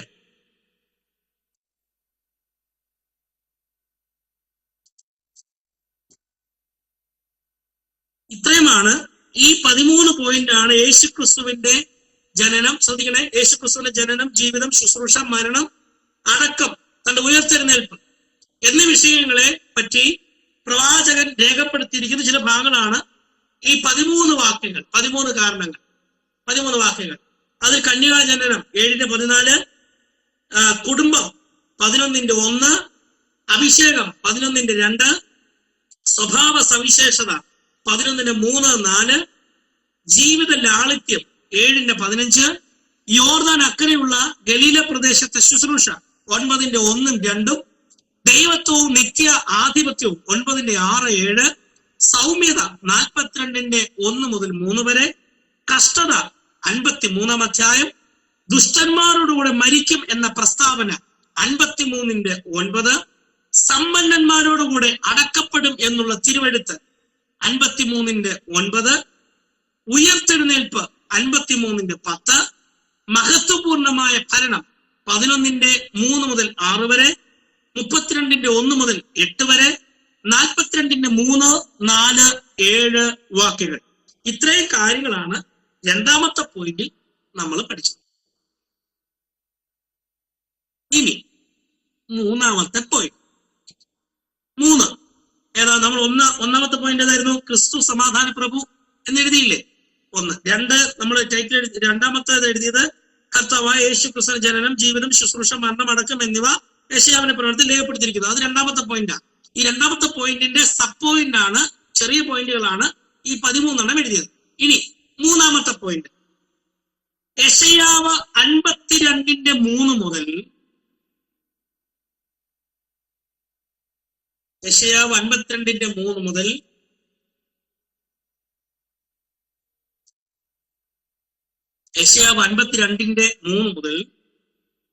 53:12 വരെയുള്ള ഭാഗങ്ങളിൽ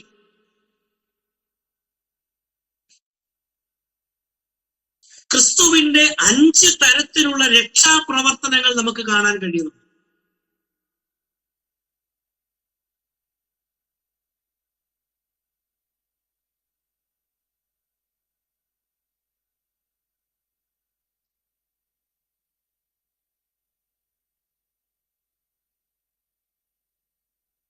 യെശയ്യാവ് 52:3 മുതൽ 53:12 വരെയുള്ള ഭാഗങ്ങളിൽ ക്രിസ്തുവിന്റെ 5 തരത്തിലുള്ള രക്ഷാപ്രവർത്തനങ്ങൾ നമുക്ക് കാണാം.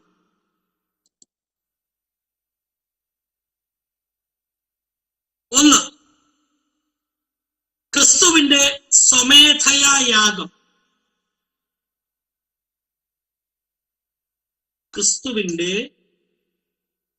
സ്വമേധയാ യാഗം.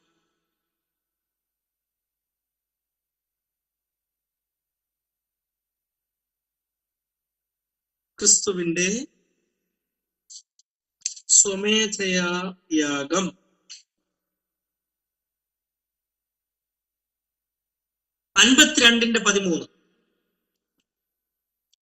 യെശയ്യാവ് 52:13 ക്രിസ്തുവിന്റെ സ്വമേധയാ യാഗം. 2, ക്രിസ്തുവിന്റെ നിഷ്കളങ്ക സ്വഭാവം.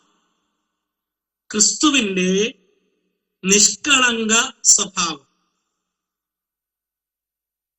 നമ്മൾ ഈ ഭാവം പഠിക്കുമ്പോ ക്രിസ്തുവിന്റെ ഭാവം തന്നെ നമുക്ക് വേണമെന്ന് നമ്മൾ പ്രാർത്ഥിക്കാറില്ലേ? അപ്പൊ ഈ സ്വഭാവമൊക്കെ നമ്മളിലും വരണം. നിഷ്കളങ്കരായിരിക്കണം നമ്മൾ. അത് ആത്മീയത്തിൽ മാത്രമല്ല, എല്ലാ മേഖലയിലും കളങ്കം പറ്റാത്തവര് ആയിരിക്കണം. അപവാദി നമ്മളെ ചൊല്ലി അപവാദം പറയാൻ നമ്മൾ എന്ത് ചെയ്യരുത്? ഇട കൊടുക്കരുത്. നിഷ്കളങ്കരായിരിക്കണം. നമ്മളിൽ കളങ്കം കൊണ്ടുവരാനാണ് അപവാദി ശ്രമിക്കുന്നത്. ഓക്കെ, അപ്പോ 53:1 മുതൽ 3 വരെ ക്രിസ്തുവിന്റെ നിഷ്കളങ്ക സ്വഭാവം. ക്രിസ്തു ആരോടെങ്കിലും കള്ളം പറഞ്ഞോ? ഇല്ല, ആരോടും കള്ളം പറഞ്ഞിട്ടില്ല. ഉള്ളതുപോലെ മുഖത്ത് നോക്കി പറഞ്ഞിട്ട്.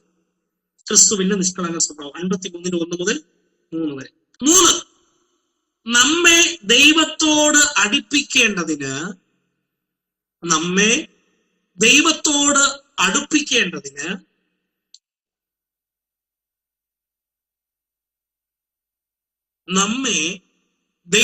അടുപ്പിക്കേണ്ടതിന് ക്രിസ്തു നമുക്ക് വേണ്ടി പ്രായശ്ചിത്തമായി.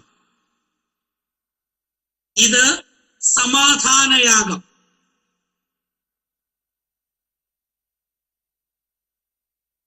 നമ്മെ ദൈവത്തോട് അടുപ്പിക്കേണ്ടതിന് ക്രിസ്തു നമുക്ക് വേണ്ടി പ്രായശ്ചിത്തമായി. ഇത് സമാധാനയാഗം. 53:4 മുതൽ 6 വരെയുള്ള വാക്യം. 53:4 മുതൽ 6 വരെ.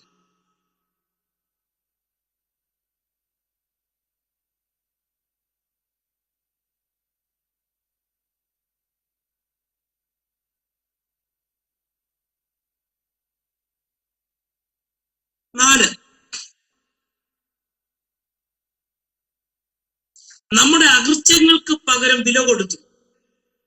നമ്മുടെ അകൃത്യങ്ങൾക്ക് പകരം വില കൊടുത്തു.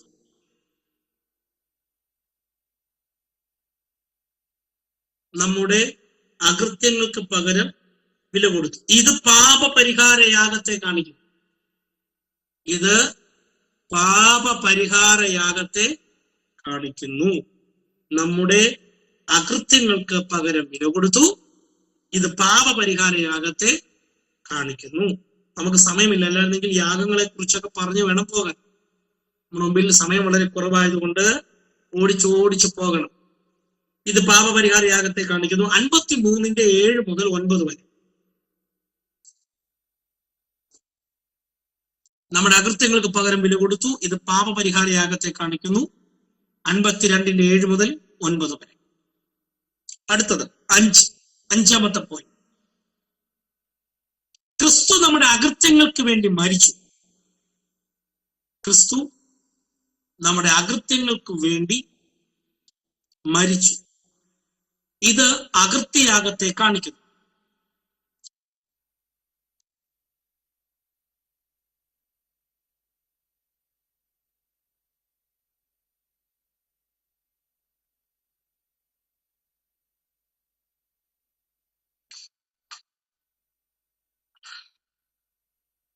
ക്രിസ്തു നമ്മുടെ അകൃത്യങ്ങൾക്ക് വേണ്ടി മരിച്ചു. ഇത് അകൃത്യയാഗത്തെ കാണിക്കുന്നു. 53:10 മുതൽ 12 വരെ.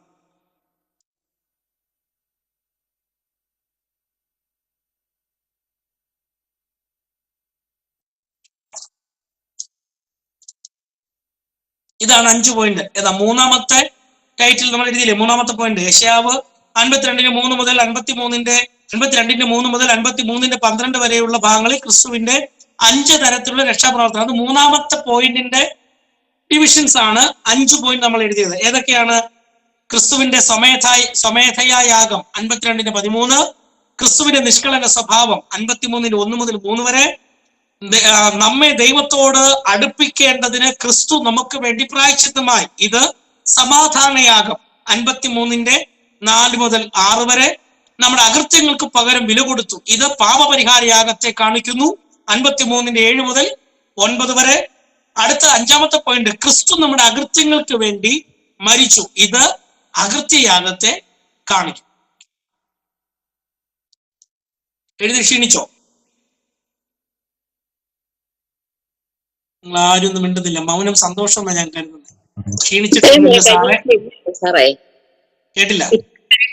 എഴുതിയതായിരുന്നു. ഇത്ര എഴുതിയോ നിങ്ങള്? ഓക്കെ. അപ്പൊ കുറച്ചുപേര് എഴുതിയിട്ടില്ല. അവരൊക്കെ നല്ല തകൃതിയായിട്ട് എഴുതുകയായിരുന്നു. ഓക്കെ. അപ്പൊ ഇത്രയും കാര്യങ്ങളാണ് ഇന്ന് നമ്മൾ ചിന്തിക്കുന്നത്. നമുക്ക് ഡീപ്പായിട്ട് യെശയ്യാവിലേക്ക് ഇറങ്ങിപ്പോകാൻ നമുക്ക് സമയം അനുവദിക്കുന്നില്ല. എങ്കിലും അടുത്ത ക്ലാസ്സുകളിൽ അധ്യായങ്ങൾ ഒന്ന് ടച്ച് ചെയ്ത് നമുക്കങ്ങ് പോകാം. അതിനു മുമ്പ് ക്രിസ്തുവിനെ പറ്റിയുള്ള പരാമർശങ്ങളാണ് നമ്മൾ ചിന്തിക്കുന്നത്. ഇനി നിങ്ങൾ അടുത്ത ക്ലാസ്സിൽ എഴുതിയാൽ മതി. ഞാൻ പഠിപ്പിക്കുന്നത് നിങ്ങളൊന്ന് കേട്ടാൽ മതി. എന്നിട്ട് അടുത്ത ക്ലാസ് നമുക്കത് എഴുതി കവർ ചെയ്ത് പോകാം. നിങ്ങൾ ശ്രദ്ധിക്കും. അപ്പോ ക്രിസ്തുവിനെ പറ്റിയുള്ള ചില പരാമർശങ്ങളാണ് നമ്മളിപ്പോ പറഞ്ഞുകൊണ്ടിരിക്കുന്നത്. അതിൽ ക്രിസ്തുവിനെ പറ്റി സമാധാന പ്രഭു എന്ന് നമ്മൾ എവിടെ കണ്ടു? യെശയ്യാവ് 9-ന്റെ 6 കണ്ടു. രണ്ടാമത് നമ്മൾ എഴുതിയത് ക്രിസ്തുവിന്റെ ജീവിതം, ജനനം, ശുശ്രൂഷ, മരണത്തെ കുറിച്ചുള്ള 13 വിധമായ വിവരണങ്ങൾ നമ്മൾ അത് ചിന്തിച്ചു. മൂന്നാമത്തെ പോയിന്റ്, ക്രിസ്തുവിന്റെ 5 വിധ യാഗങ്ങൾ നമുക്ക് വേണ്ടി എങ്ങനെയാണ് താൻ യാഗമായി തീർന്നത്, അല്ലെങ്കിൽ 5 വിധ രക്ഷാപ്രവർത്തനങ്ങൾ നമ്മൾ ചിന്തിച്ചു. ഇനി ശ്രദ്ധിക്കണേ, 4-ാമത്തെ പോയിന്റ് നിങ്ങൾ ശ്രദ്ധിച്ചാൽ മതി. അടുത്ത ക്ലാസ്സിൽ എഴുതിയാൽ മതി. അടിസ്ഥാന കല്ല് എന്നൊരു വിഷയം പറയുന്നുണ്ട്. യെശയ്യാ പ്രവാചക പുസ്തകം 28-ന്റെ 16. നിങ്ങളൊന്ന് വായിച്ചേ, സമയമുണ്ടല്ലോ. 28-ന്റെ 16 ഒന്ന് വായിച്ചേ.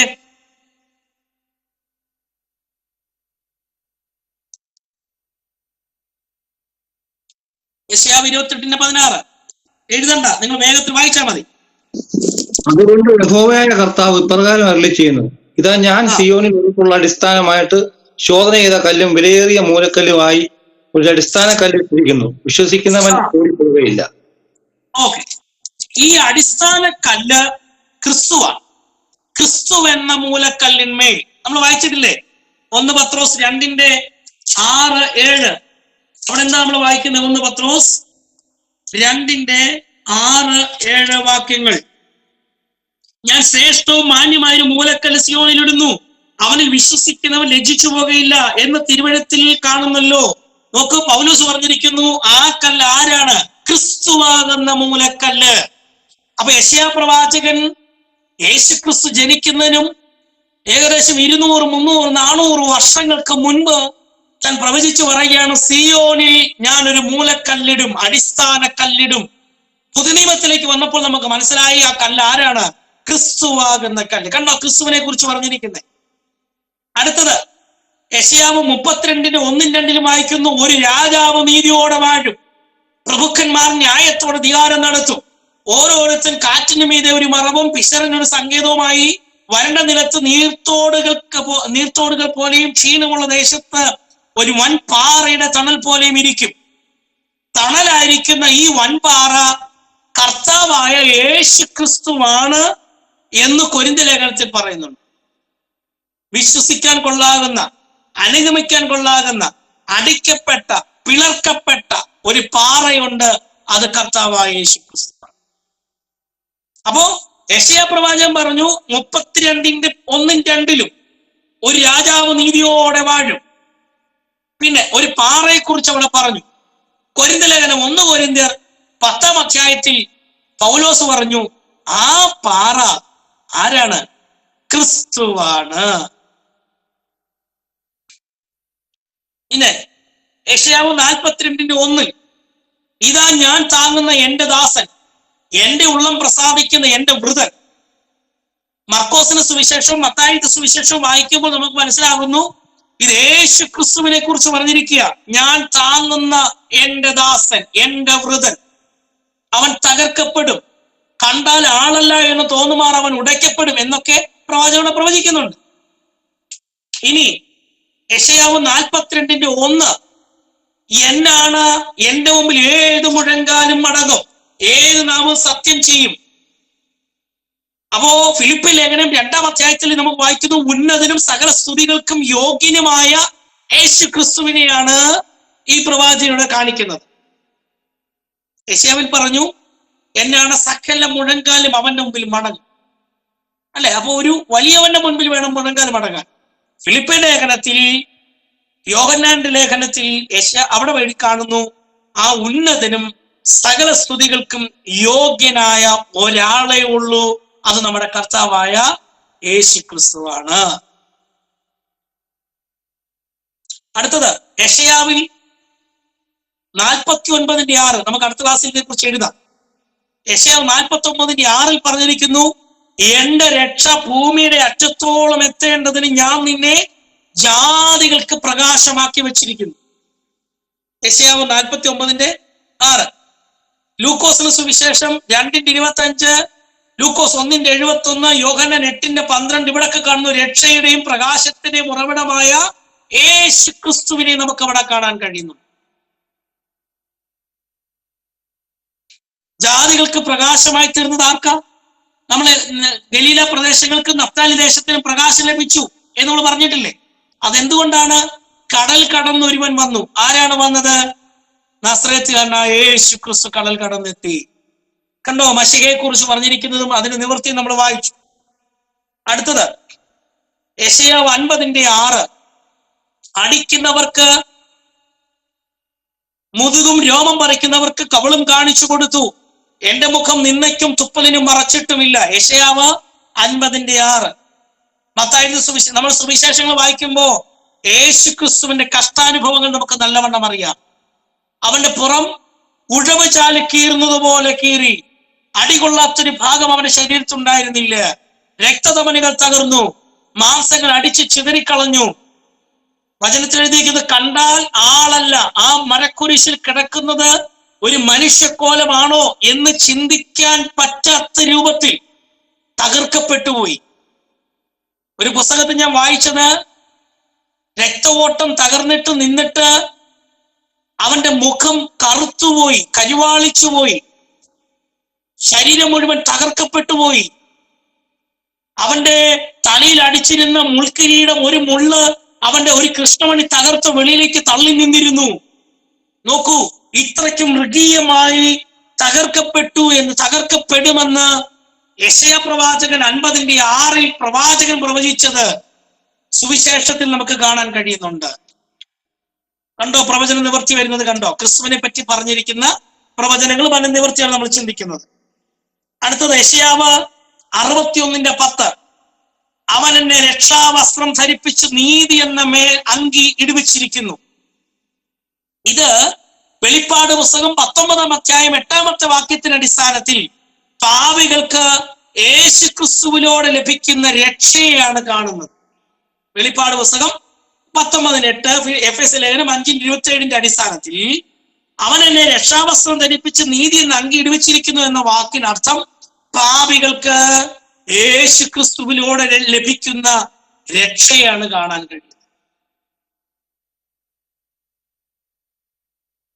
അടുത്തത് യെശയ്യാവ് 66:12, നിങ്ങൾക്ക് കുടിപ്പാൻ വേണ്ടി ഞാൻ അവൾക്ക് നദി പോലെ സമാധാനവും കവിഞ്ഞൊഴുകുന്ന തോട് പോലെ ജാതികളുടെ മഹത്വവും നീട്ടിക്കൊടുക്കും എന്ന് പ്രവാചകൻ 66:12 പ്രവചിക്കുമ്പോൾ, യോഹന്നാൻ 16:33, അപ്പോസ്തല പ്രവൃത്തി 10:34, ഫിലിപ്പിയർ 4:7 അടിസ്ഥാനത്തിൽ യേശു ക്രിസ്തുവിലൂടെ നീതിയും സമാധാനവും ആശ്വാസവും ലഭിക്കുന്നു എന്ന് നമുക്ക് മനസ്സിലാക്കാം. ഇങ്ങനെ 12 വിധ പോയിന്റുകളാണ് നമുക്ക് ഉള്ളത്. അതിൽ നമ്മൾ 3 പോയിന്റുകളാണ് ഇന്ന് എഴുതിയത്. ബാക്കി നമുക്ക് അടുത്ത ക്ലാസ്സിൽ എഴുതാം. അപ്പൊ ഇന്ന് നമ്മൾ ചിന്തിച്ചത് ഏതൊക്കെയായിരുന്നു? ഇന്ന് നമ്മൾ ചിന്തിച്ചത് എഴുത്തുകാരൻ ആരാണെന്ന് നമ്മൾ ചിന്തിച്ചു. അതിന്റെ ഉദ്ദേശം, ഈ പുസ്തകം എഴുതിയതിന്റെ പേരിലുള്ള ഉദ്ദേശം നമ്മൾ ചിന്തിച്ചു. കാലം, എഴുതിയ കാലം, ഏത് കാലത്ത് എഴുതി എന്ന് നമ്മൾ ചിന്തിച്ചു. പശ്ചാത്തലവും വിഷയവും നമ്മൾ പഠിച്ചു. അടുത്തത് ആരായിരിക്കണം പ്രവാചകൻ എന്ന് നമ്മൾ പഠിച്ചു. ക്രിസ്തുവിനെ പറ്റിയുള്ള ചില പരാമർശങ്ങളും ഇന്ന് നമ്മൾ ചിന്തിച്ചു. ഇത്രയും ഭാഗങ്ങളാണ് യെശയ്യാവിൽ നിന്ന് തുടക്കത്തിൽ നമുക്ക് പഠിക്കാനുള്ളത്. അടുത്ത ക്ലാസ് നമുക്ക് ഉള്ളടക്കവും മറ്റു കാര്യങ്ങളും പഠിക്കാം. ഇന്ന് പഠിച്ച ഭാഗത്ത് നിന്ന് നിങ്ങൾക്ക് എന്തെങ്കിലും സംശയമുണ്ടെങ്കിൽ ഇപ്പോൾ ചോദിക്കാവുന്നത്